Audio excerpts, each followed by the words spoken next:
Kita bersyukur untuk siang hari ini kita boleh kembali datang bersama-sama dan kita boleh kembali beribadah bersama-sama. Dan hari ini secara khusus di dalam ibadah kita berbicara tentang ketika karir menjadi berhala. Bagaimana kehidupan kita ketika kita menjalani kehidupan sebagai orang yang percaya. Kalau kita sedikit melihat dari gambar yang ada di depan, kira-kira apa yang kita bayangkan ketika kita melihat gambar di sini? Kalau dari Vera, kira-kira waktu lihat gambar ini apa yang kita pikirkan? Vera? Obsesi ya? Kalau dari Citra, kira-kira melihat gambar ini apa? Mengejar yang dikejar ya. Mengejar yang dikejar. Waktu saya melihat gambar ini dan saya memikirkannya, maka yang pertama yang saya lihat adalah waktu dia memulai dari bawah sampai dia sudah di atas, apa yang tetap sama? Hah? Apa yang tetap sama? Waktu dia memulai dari bawah sampai dia di atas, ternyata pijakannya tetap sama. Tetap di buku yang sama. Enggak ada berubah. Artinya apa? Dia sudah sampai di atas, titik yang paling atas bagi dia. Tetapi ternyata pijakannya itu enggak berubah. Kalau bahasa sederhananya tetap ada di bumi lah. Bahasa kasarnya, mau dia setinggi apapun, dia tetap masih ada di bumi. Nah, kemudian yang kedua kalau kita lihat gambar ini, maka yang pertama itu dia begitu mengejar tentang karir itu. Sampai di bagian kedua, sampai bagian ketiga, bagian keempat udah mulai santai. Karena udah mulai sampai di atas. Tapi waktu sampai dia di gambar paling atas, apa yang kita lihat dari gambar ini? Dia berhenti dan dia mulai berpegangan. Dia mulai memegang. Artinya ini enggak ada lagi gambar yang di atas. Karena di atas sudah enggak ada kelihatan. Tapi intinya dia sudah sampai pada puncak karirnya. Tetapi dia udah berdiri dan dia mulai berpegang. Artinya apa? Dalam gambar ini saya melihat bahwa iya, ketika dia sampai di atas, dia sudah mulai berhati-hati dengan kehidupannya. Nah, dari sini kita bisa belajar bersama-sama ketika berbicara tentang karir menjadi berhala. Kemudian yang berikut, kita berbicara karir maka itu berbicara tentang perkembangan dan kemajuan dalam kehidupan, pekerjaan, jabatan dan sebagainya. Dan itu biasa yang kita lakukan atau disebut sebagai pekerjaan yang memberikan harapan untuk kita maju. Maka dapat disimpulkan bicara karir adalah perjalanan perkembangan dan kemajuan seseorang dalam pekerjaan atau profesi selama hidupnya. Mencakup serangkaian pekerjaan jabatan, pendidikan dan pengalaman yang mengarah pada pencapaian tujuan profesional jangka panjang. Maka dari sini kita bisa melihat untuk sampai pada karir tertentu, seseorang itu akan berjuang begitu luar biasa. Dia akan memulai dari langkah awalnya sampai dia pada titik di mana dia harus berhenti dan dia melihat apa yang dia miliki dengan karir, dengan status yang ada, yang menempel di dalam diri dia. Kemudian dalam situasi seperti ini kita bisa melihat seseorang yang sudah mencapai karir tertentu, biasanya karir yang baik biasanya akan membuat sikap, perilaku seseorang itu akan berubah. Akan terjadi sebuah perubahan dalam diri seseorang waktu dia memulai karir sampai dia sudah pada posisi yang baik. Itu biasa terjadi dan itu hal yang normal. Tetapi yang menjadi persoalan adalah dia bisa berubah, ada dua dalam bagian ini. Yang pertama adalah dia bisa menjadi lebih baik ketika dia berada dalam karirnya tertentu, tetapi di sisi lain dia juga bisa menjadi lebih tidak baik. Pertanyaannya mengapa? Karena karir akan membuat seseorang mulai cara pandang berbeda. Cara dia bersikap mulai berbeda. Mulai dia berperilaku dalam pertemanan pun kadang bisa berubah. Di dalam kehidupan keluarga pun kadang berubah. Seorang hamba Tuhan dia mengatakan begini, waktu dia menikah mereka melayani bersama. Ini terjadi di Pontianak. Dan hamba Tuhan ini mengatakan bahwa pelayanan dia yang begitu luar biasa akhirnya dia mengabaikan keluarga. Sampai pada titik terakhir istrinya ingin membunuh suaminya. Ini hamba Tuhan.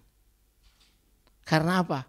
Bagi dia pelayanan itu adalah merupakan karir dia yang dia akan terus utamakan, dia akan terus prioritaskan dan dia mengabaikan hal yang lain. Dia lupa apa yang menjadi tanggung jawab dia. Sehingga dia bisa menjadi lebih baik tetapi juga bisa menjadi tidak lebih baik. Maka dari sini kita bisa belajar bersama-sama dalam satu bagian kebenaran firman Tuhan. Kita bisa membaca di dalam Ester pasal yang ketiga ayat 1 dan 2. Kita baca bersama-sama. 2, 3. Sesudah peristiwa-peristiwa ini maka Haman bin Hamedata orang Agag dikaruniailah kebesaran oleh Raja Ahasveros dan pangkatnya dinaikkan serta kedudukannya ditetapkan di atas semua pembesar yang ada di hadapan baginda. Dan semua pegawai raja yang di pintu gerbang istana raja berlutut dan sujud kepada Haman. Sebab demikianlah diperintahkan raja tentang dia. Tetapi Mordekai tidak berlutut dan tidak sujud. Dalam bagian kebenaran firman Tuhan ini kita bisa melihat status kehidupan anak buahnya dari Ahasveros. Yang bernama di sini kita kenal bersama-sama Haman. Haman adalah orang yang selalu bersama dengan raja sampai pada satu titik karirnya di mana dia diangkat pada posisi yang sangat tinggi melebihi dari teman-temannya. Maka dia dikatakan apa? Dia dikaruniakan kebesaran. Kemudian dia pangkatnya dinaikkan. Dan kedudukannya melebihi dari orang-orang yang ada di sekitar dia. Nah, dalam posisi yang besar, dalam posisi seperti ini, maka dikatakan apa? Semua orang harus hormat, tunduk kepada dia. Walaupun diceritakan tentang Mordekai yang tidak tunduk, tetapi kita tidak membahas tentang Mordekai. Tetapi kita melihat perilaku orang-orang yang akan memperlakukan Haman itu sedemikian rubah. Karena status dan kedudukan dia sudah berubah. Maka ketika Mordekai itu enggak mengikuti orang lain yang hormat, yang tunduk, yang menghargai sama dia, kita bisa melihat perubahan Haman itu seperti apa. Di dalam bagian ini maka dikatakan dia menjadi Perdana Menteri. Ini masih dengan ayat yang sama, cuma dalam terjemahan yang berbeda. Dia menjadi Perdana Menteri. Kalau Perdana Menteri sama Presiden tuh mirip-mirip ya. Kalau zaman kita sekarang kan artinya menjadi orang yang tertinggi pada waktu itu. Tetapi yang menarik adalah dalam posisi hebatnya dia, dalam statusnya dia, dalam jabatannya dia. Maka ketika satu orang aja tidak menghormati dia, maka yang terjadi adalah apa? Sikap Haman dikatakan apa? Haman marah sekali ketika mengetahui bahwa Mordekai tidak mau sujud kepadanya. Hanya satu orang yang gak menghargai, yang gak menghormati dia dalam karirnya yang hebat itu. Dia udah marah, sikapnya berubah. Dia gak lagi dia marah, dia gak suka dengan orang-orang yang tidak menghormati, menghargai dia. Kemudian kemarahan dari Haman itu berlanjut. Maka apa? Dia marah, gak suka. Sekarang dia pingin hukum Mordekai. Dia bukan cuma pingin hukum Mordekai, tapi dia juga pingin hukum seluruh orang-orang Yahudi. Bertingkat ya, dari gak suka, dari marah, jadi benar-benar pingin melakukan kejahatan. Dan orang-orang yang ada di sekitar Mordekai yang merupakan orang Yahudi pingin juga dibinasakan. Maka kekuasaan dari Haman membawa dia pada satu pintu untuk membinasakan yang lain. Karir seseorang yang sudah berada di atas seringkali membutuhkan penghargaan, penghormatan. Bagaimana kalau itu tidak dilakukan? Jangan sampai malah kita bersikap seperti Haman. Menjadi marah, gak suka, dan pingin menghukum seseorang. Nah ini menjadi satu pergumulan di dalam kehidupan kita. Kemudian dalam situasi dia seperti itu, kita lanjut di dalam kitab Ester. Maka orang yang udah gak suka, orang yang sudah punya rencana jahat, maka yang pertama dia apa? Dia memikirkan, merencanakan bagaimana niatnya ini supaya bisa berjalan. Bagaimana supaya bisa tetap berlanjut. Bagaimana supaya bisa terwujud niat jahatnya ini. Karena dia gak dihormati. Maka dia datang ketemu dengan Raja Ahasveros. Tindakan sikap dia bertemu dengan raja dan mau ngapain? Dia datang ngomong dengan raja. Raja, kamu tahu enggak? Di tengah-tengah kerajaan Susan ini dan di sekitar kita ini ada loh tuh si Mordekai itu. Yang enggak mau hormat, enggak mau tunduk. Bahkan dia membuat sebuah cerita khusus untuk Mordekai. Kemudian kalau bisa dia dihukum dan ternyata dia orang Yahudi. Hukum semua orang Yahudi. Binasakan semua orang Yahudi. Maka dia bertemu dengan atasannya, bertemu dengan raja untuk mendapatkan persetujuan dengan menjual Mordekai dan seluruh orang Yahudi. Supaya bisa dibinasakan. Maka dalam situasi ini Haman yang hebat, punya jabatan yang luar biasa, jadi provokator untuk memuluskan apa yang menjadi keinginan dia. Maka dari sini kita bisa belajar. Orang kalau punya niat yang tidak baik, orang yang punya niat yang jahat, dia akan selalu mencari orang-orang untuk mendukung dia. Dia akan selalu mencari orang-orang yang bisa sehati dengan dia. Untuk apa? Untuk menjatuhkan, untuk menghukum Mordekai pada waktu itu. Dan itu terjadi di zaman Ester.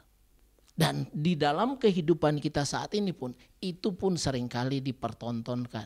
Baik di dalam pekerjaan kita, dalam status kita. Maka ini menjadi satu pertandingan kita ketika melihat karir, situasi kita saat ini ada di posisi mana. Dan yang menarik adalah niat jahat dan provokasinya itu membuat dia mendapatkan persetujuan. Dia mendapat lampu hijau untuk membinasakan seluruh orang Yahudi. Maka dari sini kita bisa melihat dan kita bisa belajar bersama-sama. Ketika seseorang sudah melakukan hal ini, maka karirnya yang hebat, yang luar biasa justru menjadi rontok. Kita ingat kalau ini kan kita belajar dari Haman yang karirnya luar biasa, udah berada di posisi atas. Suatu ketika Yesus ditangkap, dia dibawa di depan mahkamah agama. Waktu di depan mahkamah agama, maka imam besar tuh mulai bertanya pada Yesus. Bagaimana dengan murid-muridmu? Di mana mereka? Dan bagaimana dengan ajaranmu? Maka Yesus menjawab, hari-hari saya ada di dalam bait Allah. Saya mengajar di bait Allah. Coba tanya aja sama orang-orang yang ada di sekitar ini tentang saya. Waktu Yesus mengungkapkan itu, yang terjadi adalah apa? Ada salah satu orang yang dikatakan hanya sebagai penjaga. Karirnya itu penjaga. Atau bisa dikatakan sebagai penjaga bait Allah. Atau penjaga imam-imam atau hamba dari imam. Yang dikatakan sebagai penjaga. Yang punya karir hanya sebagai penjaga. Tetapi dia satu-satunya yang berani menampar Kristus. Imam besar aja cuma bertanya.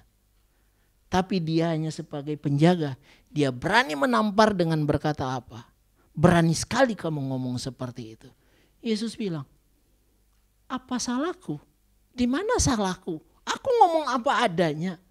Tapi kita melihat cara pandang si penjaga ini yang karirnya masih kok bahasa kita sekarang yang masih sangat di bawah. Tapi bisa berperilaku yang tidak baik kepada Kristus. Biasanya memang kalau di bawah pemahamannya juga masih kurang. Tetapi yang terjadi adalah agresifnya luar biasa. Kalau kita bercermin di demo yang terjadi. Kan rata-rata yang demo itu tidak mungkin yang pendidikannya di atas semua kan. Biasanya yang di bawah yang dibawa ke sana. Biasanya yang punya pengetahuan dari luar cuma menyuruh untuk mengerjakan.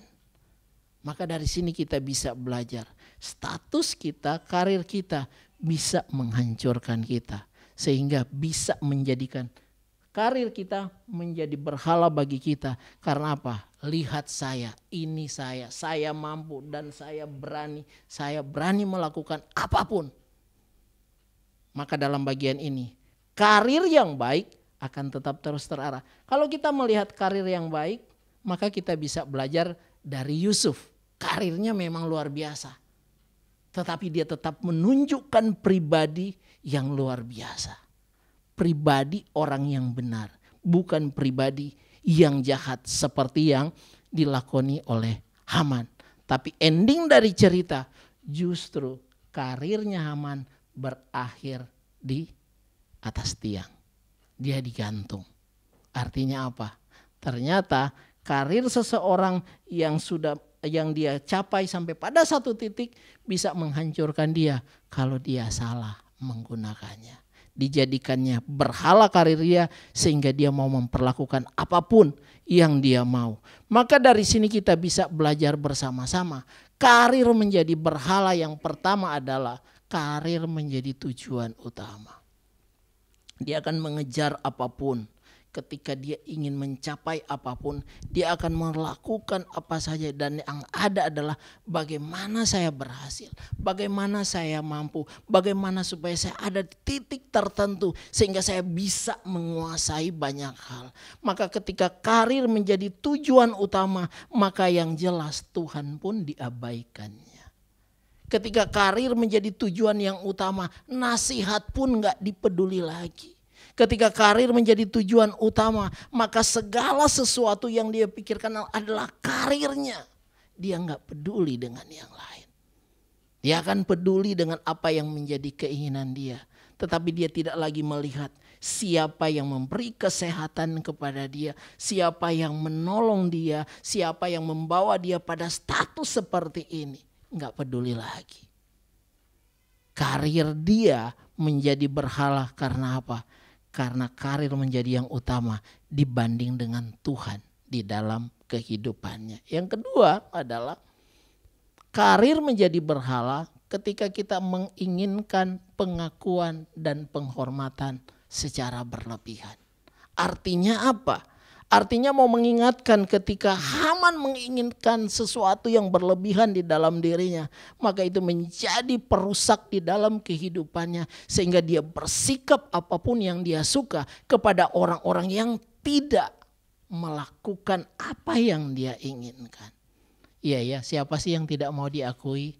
Siapa sih yang tidak mau dihormati? Tetapi ketika kita menginginkan penghormatan dan pengakuan lebih dari yang seharusnya, maka itu menjadi berhala di dalam kehidupan kita. Dan itu akan merusak setiap pribadi kita tanpa kita sadari. Dan yang ketiga adalah karir menjadi berhala ketika karir untuk kepuasan diri. Biasanya kan kalau untuk kepuasan diri maka dia akan menghalalkan semua cara. Demi masuk kepada satu titik yang hebat, dia menghalalkan cara apapun. Sekalipun itu hal yang salah, dia akan tetap tempuh, enggak peduli. Satu ketika itu kurang lebih 12 tahun yang lalu ya. Bagaimana seorang menteri yang Kristen Katolik, dia berani meninggalkan imannya demi sebuah jabatan. Tapi terakhir dia harus terkurung di dalam penjara. Dan kita, mungkin kalau enggak salah sekarang baru bebas beliau. Artinya apa? Demi karir dia di DPR, di politik bisa lebih dan lebih di negara. Dia berani meninggalkan imannya. Enggak peduli. Dan itu terjadi. Nah dalam kehidupan kita seperti apa yang kita tampilkan saat ini? Seperti apa yang kita lakoni saat ini? Jangan sampai kita juga melakukan hal yang sama. Hal yang tidak baik. Maka dengan demikian kita bisa melihat bahwa karir itu bisa menjadi berhala, maka seseorang akan menjadi berhala, penyembah berhala. Kok bisa karir menjadi berhala dan orang yang terus dan terus hanya memikirkan karir itu, memperpuas diri, ternyata dia menjadi penyembah berhala. Alkitab menuliskan dalam Kolose 3 ayat 5. Karena itu matikanlah dalam dirimu segala sesuatu yang duniawi, yaitu percabulan, kenajisan, hawa nafsu, nafsu jahat, dan juga keserakahan yang sama dengan penyembahan berhala. Maka dari sini kita bisa belajar karir itu tidak ada yang salah. Karir itu adalah sebuah perjuangan yang kita bisa dapatkan. Tetapi ketika itu menjadi tujuan dalam hidup kita bukan lagi Tuhan, maka kita akan memuaskan diri kita dengan cara apapun. Maka itu akan menjadi berhala yang kita inginkan dalam hidup kita. Maka Alkitab mengatakan kalau orang seperti itu, dia sama seperti penyembah berhala. Serakah hidupnya. Ingin mendapatkan lebih dari yang seharusnya. Ingin melakukan apa saja. Maka orang-orang seperti itu disamakan seperti penyembahan kepada berhala. Maka dari sini yang penting buat kita menjadi pembelajaran buat kita bersama-sama di siang hari ini. Yang pertama adalah jadikanlah karir sebagai bentuk pengabdian diri kita kepada Tuhan.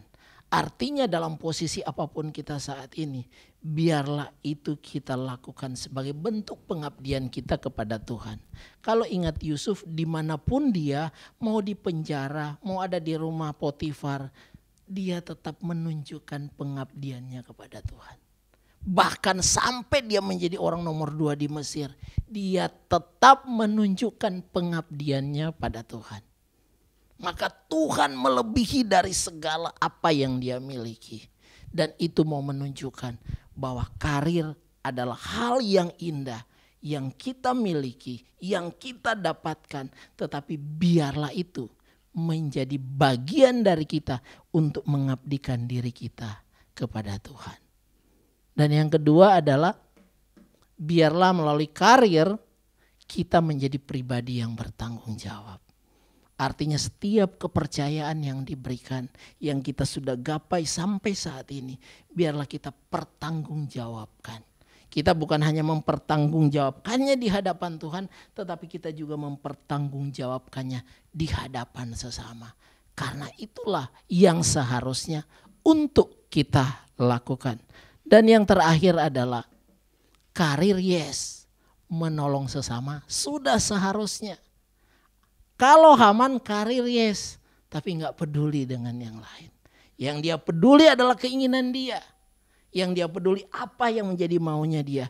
Maka cara yang salah pun dilakoninya.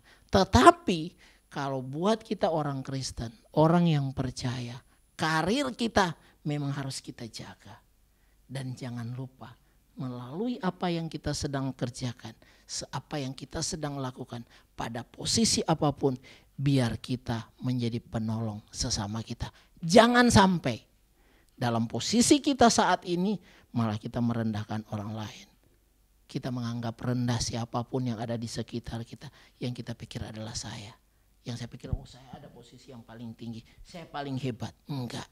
Kita sama-sama anak Tuhan, hamba Tuhan yang sedang mengabdikan diri kepada Tuhan melalui setiap profesi kita, melalui setiap karir kita. Dan biarlah karir yang sesungguhnya yang Tuhan berikan buat kita itu menjadi hormat, kemuliaan bagi nama Tuhan dan bukan menjadi berhala yang memuaskan diri kita. Tuhan menolong kita, Tuhan memberkati kita untuk senantiasa bertanggung jawab dengan setiap pencapaian yang Tuhan sudah beri buat kita sampai hari ini. Mari kita berdoa.